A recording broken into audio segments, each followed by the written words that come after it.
Eo anatrehan'izay fiakaran'ny rano eto an-drenivohitra sy ny manodidina izay maro ny solombavambahoaka avy amin'ny Mapara namondrona hery ka namoaka fanambarana. Tao anatin'izany moa no niantsona izy ireo ny fahefanam-pana tanteraka andray ny andraikitra manoloana ny fahasahiranana mianjady amin'ny vahoaka. Fanazavana ary. Zahay solombavambahoaka lany teto Antananarivo zany ny Mapara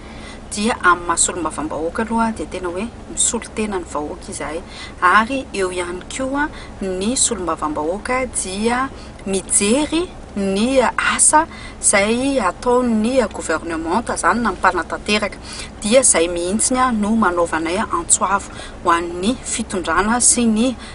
tompona andraikitra isany avy, satria ny tanànan'Antananarivo dia araky ny lalàna izay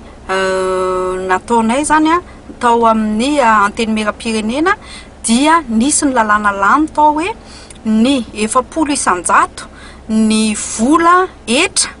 amin'ny hydrocarbure dia miditra ho an'ny tanànan'Antananarivo ikojakojana ny lalana Antananarivo. Mampalahelo nefany fa ifaniliana ilay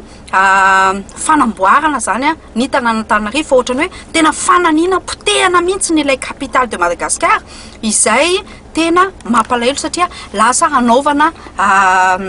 fisehoana ara-politika zany le izy, ka tsy manaiky an'izany zay satria jerentsika zao ny vahoaka tena sahirana, ary tsy vitan'ny sahirana fa tena miaina ao anatin'ny loto, miaina ao anatin'ny rano marary, ny insécurité mandeha tsy fandriampahalemana sy ny hafa, dia tena hoe maneno na mpaneno lakolosy izahay solombavambahoaka.